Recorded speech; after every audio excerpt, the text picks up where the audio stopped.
Mais quel est l'objectif ici, en réalité, pour les Américains qui attaquent l'Iran? Ils n'enverront pas de troupes au sol. Et ce serait déjà un désastre en soi. Ils parlent de changement de régime, mais il n'y a pas de gouvernement de remplacement. Certains évoquent la destruction du programme nucléaire, mais celui-ci serait déjà anéanti. Je ne vois tout simplement pas de logique dans tout cela. Même dans le meilleur des cas, s'ils atteignent leurs objectifs, qu'est-ce qui est réellement accompli?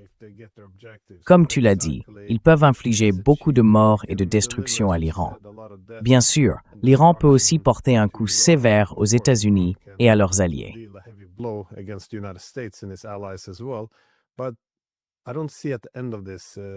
Mais je ne vois pas, au final, la sécurité des États-Unis être renforcée.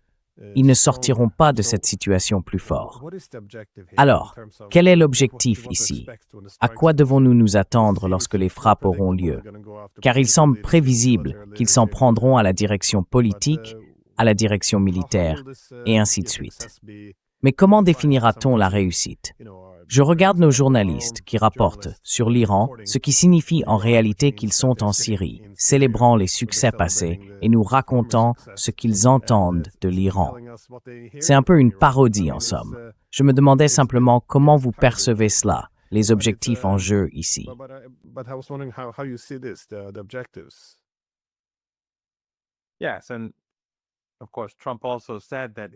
Oui, et bien sûr, Trump a aussi dit que c'était lui qui avait amené Jolani ou Al-Julani au pouvoir. Je veux dire, maintenant tout est clair. Tout le monde a été démasqué. Les alliés régionaux des États-Unis, la Turquie, la Jordanie, le Qatar et d'autres, ont tous été exposés. Ceux qui ne veulent pas ouvrir les yeux les garderont fermés jusqu'à la fin de leur jour. Mais tout est clair désormais. Qui est aux côtés de qui soutient réellement le peuple palestinien et qui s'oppose réellement au génocide, qui s'y oppose activement.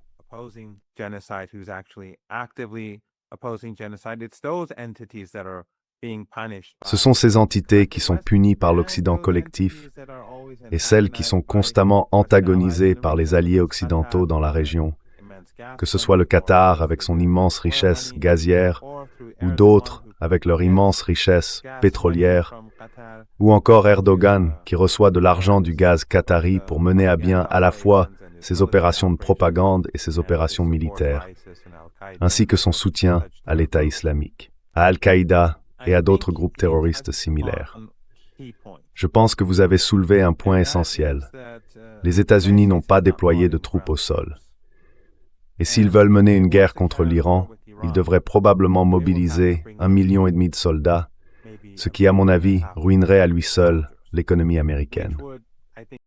Ce n'est probablement même pas faisable.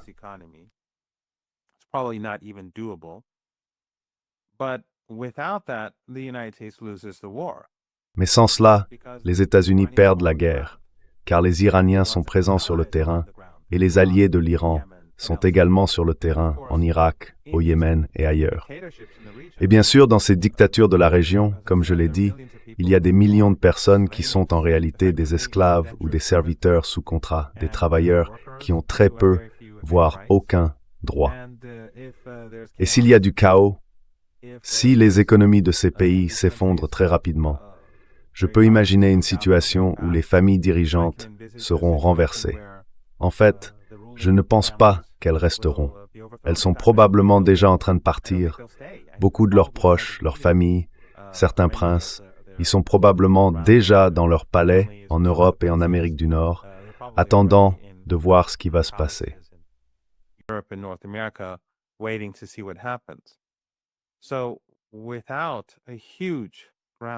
Alors, sans une présence massive au sol, comment les États-Unis vont-ils même vaincre l'Iran? Ils peuvent tuer des Iraniens, mais ils ne peuvent pas provoquer de changement de régime. Quiconque ils assassinent peut être remplacé. Nous avons une constitution, tout est clair comme de l'eau de roche. Le pays sera géré jusqu'à la fin de la guerre et le peuple résistera avec défi. Mais une fois que cela aura commencé, les États-Unis ne pourront pas l'arrêter sans perdre la face. Alors quand le prix du pétrole et du gaz s'envolera, quand les États-Unis commenceront à subir des pertes, quand leurs fidèles alliés dans la région commenceront à vaciller et à s'effondrer, comment Trump va-t-il faire? Ou comment va-t-il se détourner du conflit tout en continuant à se présenter comme un vainqueur?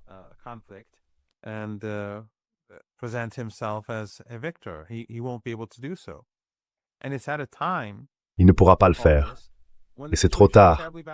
Tout cela alors que la situation est déjà terriblement mauvaise pour les États-Unis de toute façon. Nous avons vu ce qui s'est passé avec la Cour suprême hier. Nous avons vu le conflit à l'intérieur des États-Unis autour de l'ICE et les meurtres commis par l'ICE.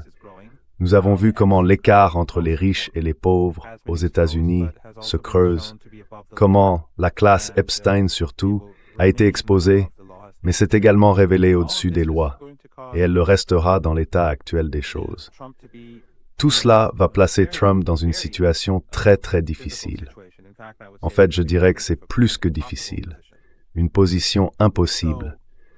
Ce n'est donc pas comme en 2003, quand les médias occidentaux pouvaient alors mobiliser le soutien à une guerre et que le gouvernement américain pouvait s'en tirer. Le peuple américain n'est plus aussi crédule qu'à l'époque.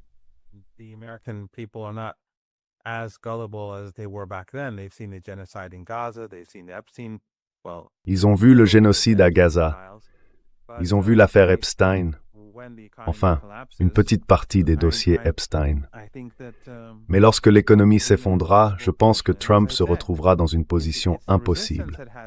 Et comme je l'ai dit, c'est la résistance qui a des troupes sur le terrain, pas les États-Unis. Le Yémen aujourd'hui est bien plus fort qu'il ne l'était il y a un an.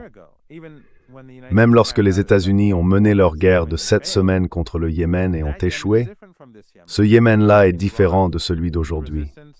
En Irak, la résistance se prépare. Nous les avons déjà vus révéler des bases souterraines remplies de drones et d'autres capacités. C'est donc pas comme si les États-Unis étaient les seuls à se préparer à la guerre. L'autre camp se prépare aussi, mais il dispose également de forces terrestres en grand nombre, et il a la capacité de tout détruire dans le golfe Persique, de l'autre côté du golfe Persique. That is good.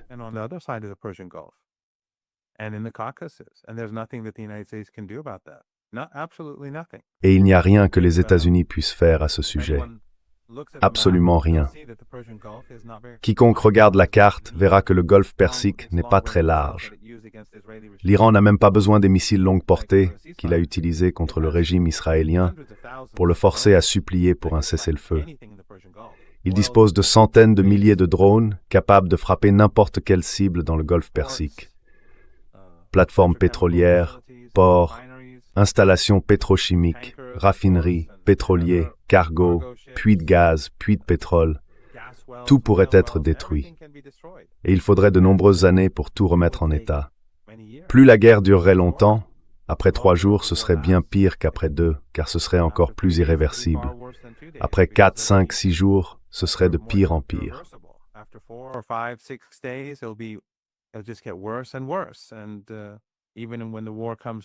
Et même lorsque la guerre prendra fin, il faudra encore beaucoup de temps pour rétablir ses capacités.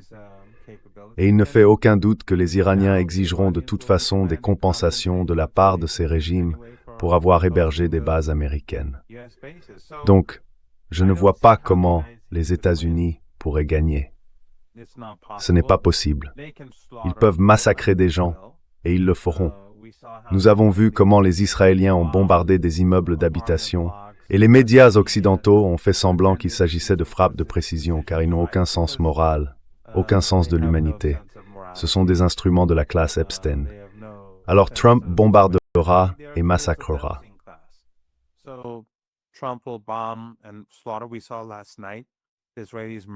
Nous avons vu hier soir les Israéliens assassiner un grand nombre d'enfants libanais, toute une famille, alors qu'ils rompaient leur jeûne. Personne en Occident ne s'en soucie. À Gaza, ils massacrent des gens chaque jour, et personne ne s'en soucie. Je veux dire, dans la classe dirigeante, dans les médias, la classe Epstein, et ceux qui travaillent pour eux à travers le monde occidental. Donc ils ne se soucieront pas quand Trump bombardera les infrastructures civiles et tuera des Iraniens ordinaires. Mais cela n'apportera pas la victoire aux États-Unis. Tout cela mènera à la défaite, et ce ne sera qu'une question de temps avant que Trump ne soit contraint de déclarer une fausse victoire et de battre en retraite. Mais tout le monde saura que l'échec est le sien. Je n'en suis pas certain. Je ne suis pas sûr qu'il y aura une guerre.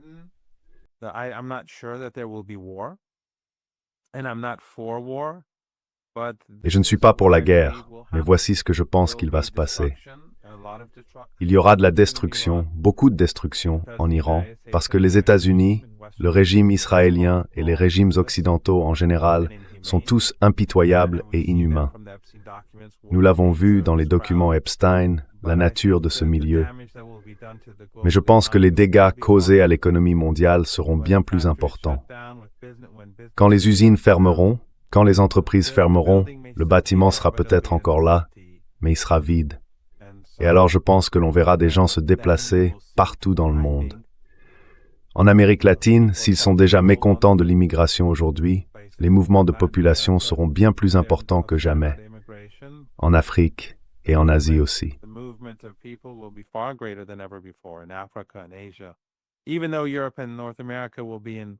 Même si l'Europe et l'Amérique du Nord seront elles-mêmes en mode de crise, ce sont encore les destinations traditionnelles. Il y a tant de choses terribles qui peuvent arriver au monde, mais l'Iran va se défendre. Ce n'est pas l'Iran qui a provoqué cette situation. Ce n'est pas l'Iran qui commet un génocide à Gaza. Ce n'est pas l'Iran qui pousse à la guerre. En réalité, si l'Iran négocie, c'est en partie pour voir si les États-Unis sont assez raisonnables pour conclure un accord acceptable. Mais plus encore, l'Iran dit au monde, ce n'est pas nous, c'est eux. Ainsi, lorsque l'économie mondiale s'effondrera, tout le monde saura qui blâmer.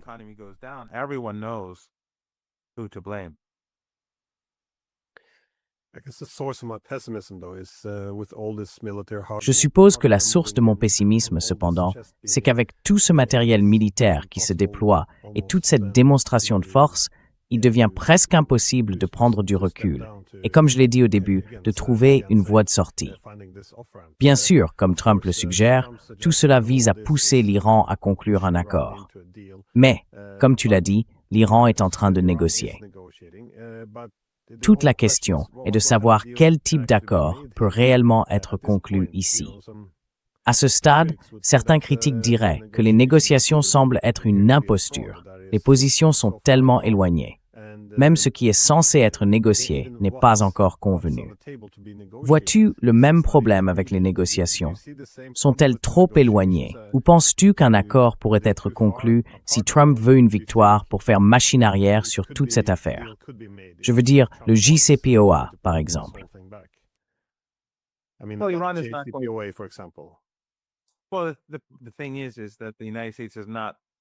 Eh bien, le fait est que les États-Unis ne s'éloignent pas tant que ça de leur déclaration publique. Ils ne parlent pas du JCPOA. Ils parlent des alliés régionaux de l'Iran. Ce sujet est exclu. L'Iran ne veut pas en discuter. Ils parlent des capacités militaires de l'Iran. Ce sujet est exclu. L'Iran ne veut pas en discuter. Ils parlent, du moins publiquement, de l'abandon par l'Iran de son programme nucléaire et de son droit à l'enrichissement. Tout cela est exclu. Mais un signe de la force et de la position de l'Iran, c'est ce que nous avons vu lors de cette rencontre en Turquie, quand les États-Unis demandaient que les négociations s'y tiennent, et la Turquie, bien sûr, étant un membre de l'OTAN.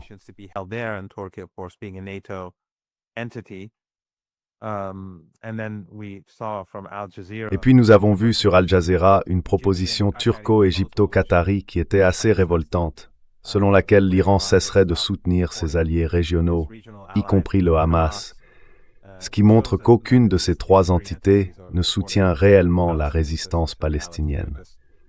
En réalité, elles sont dans le camp américain. La proposition demandait également de réduire les capacités de défense militaire de l'Iran ainsi que son programme nucléaire. Mais l'Iran a refusé.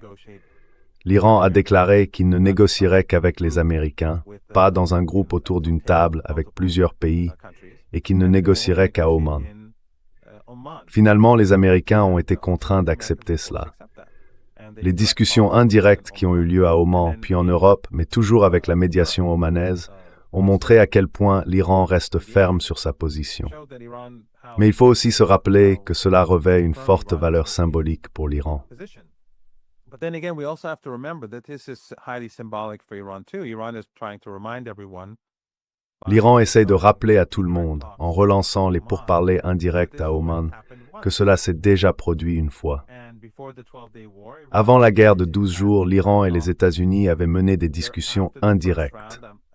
Après le premier cycle, comme vous vous en souvenez, les États-Unis avaient reconnu le droit de l'Iran à l'enrichissement. Wyckoff était passé sur Fox News et l'avait admis. Puis lors du deuxième cycle, ils ont changé les règles du jeu. Et au troisième et quatrième cycle, les États-Unis ont continué à les modifier, évidemment sous l'insistance du lobby sioniste. En fin de compte, il s'est avéré que les États-Unis conspiraient avec le régime israélien depuis le début, faisant preuve de duplicité et préparant une attaque. Les négociations qui ont lieu aujourd'hui sont donc de la même nature. Les Iraniens ne se laisseront pas duper par les Américains, et ils disent au monde, en somme, ils ont déjà cogère, que nous les souvenons tous est passé à l'époque.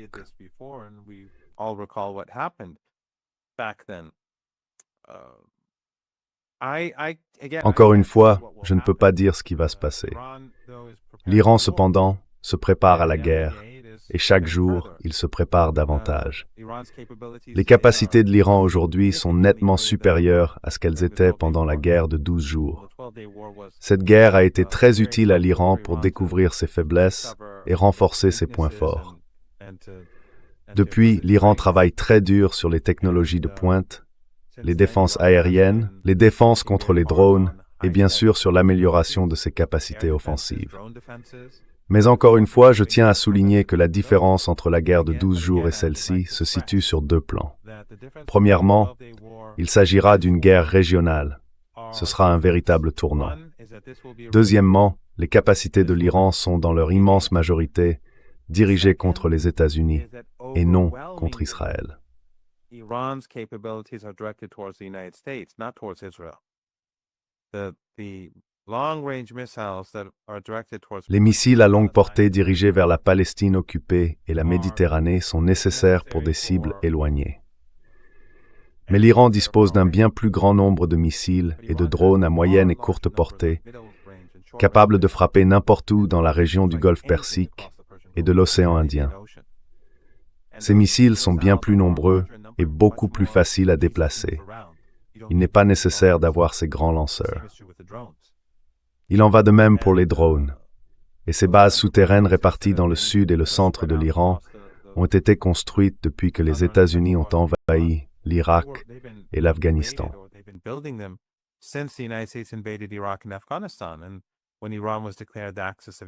Lorsque l'Iran a été déclaré partie de l'axe du mal, et que Bush, puis plus tard Obama, ont commencé à affirmer que toutes les options étaient sur la table, la puissance de feu de l'Iran dirigée contre les États-Unis, leurs alliés et leurs intérêts dans la région, est devenue bien plus importante que celle qu'il utilisait contre le régime israélien. Et bien sûr, l'Iran peut toujours utiliser ses missiles longue portée, désormais bien plus nombreux.